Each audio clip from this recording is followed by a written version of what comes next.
Here's an interesting bit here. I got the mount for my monitor, and it's just a swivel arm, but it has to support a lot of weight, so I have it really pinched in there. I can't figure out where the hell this thing is connected. How to disconnect it.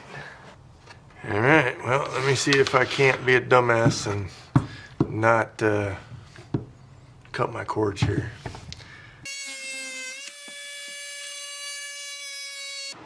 But I gotta get the mount. I can't get my freaking monitor on without this mount. How the hell is it?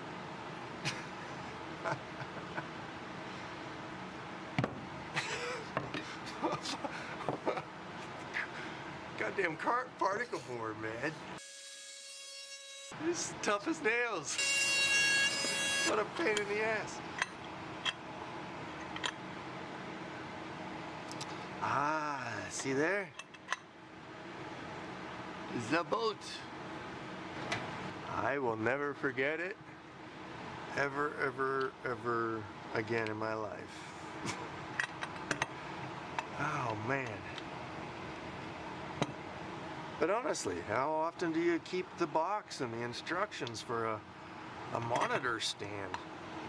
Anyways, that was the secret right there.